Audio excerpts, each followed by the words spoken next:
In this session, we will look at loops in the C programming language, and we will start with a very basic kind of loop, which is known as the while statement. Okay.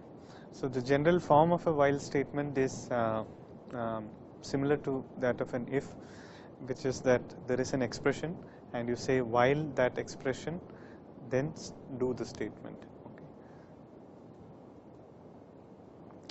So the flowchart corresponding to the expression will be, the while expression will be, you test whether the expression is true or false. If it is true, you do the statement. If it is false, you exit out of the loop and execute the next statement outside the loop. So if the expression is true in C, that is the expression is non-zero, then execute the statement and go to the step outside the loop.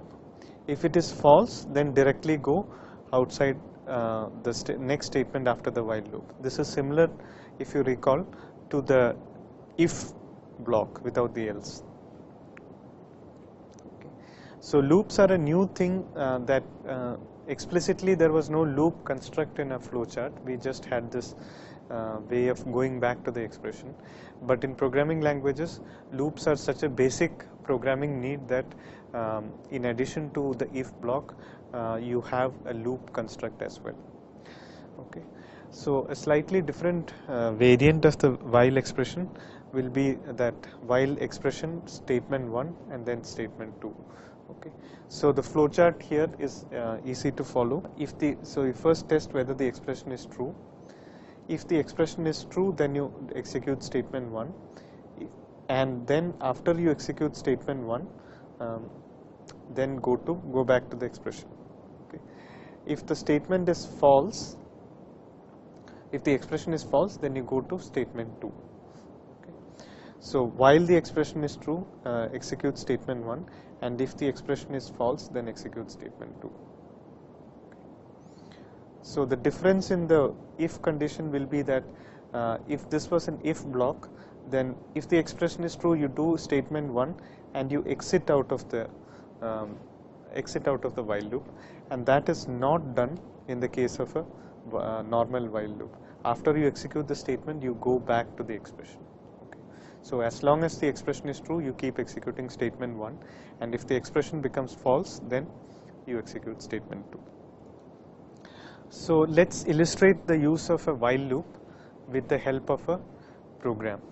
So we will introduce a very simple problem, which is read a sequence of integers from the terminal until a -1 is encountered. So -1 signals that the input is at an end. Okay.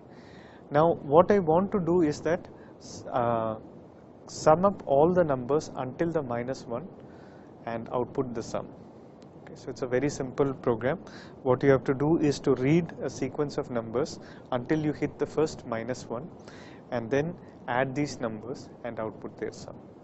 Okay.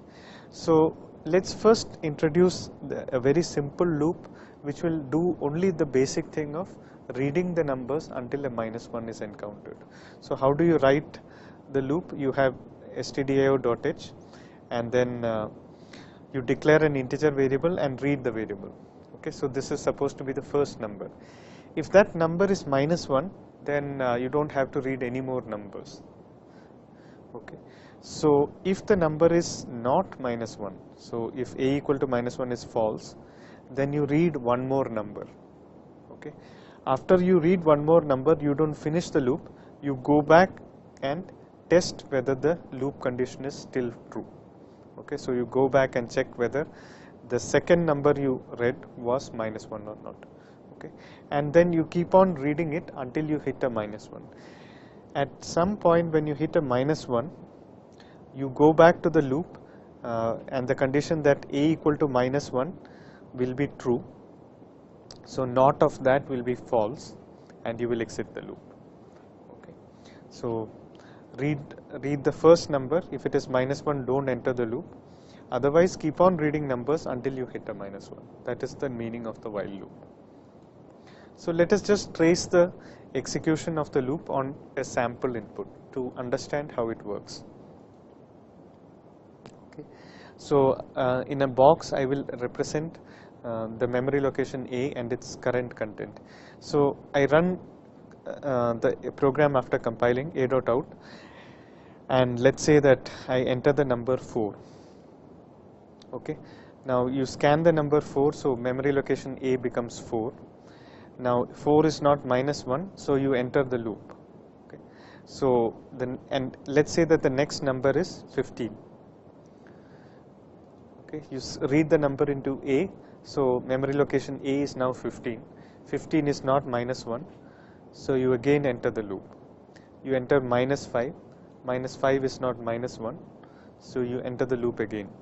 Okay, at this point you enter, you scan the number into A, and A becomes -1. Okay, so you go back to the loop again, and now the test that so A equal to -1, so not of that is false, so the while condition becomes false. At this point you exit the program. Okay, so this is a very simple part of the program that we want to write. Recall that we want to read a bunch of numbers and sum them. Okay, and the end of the numbers is represented by a -1. Until now we have just read those numbers.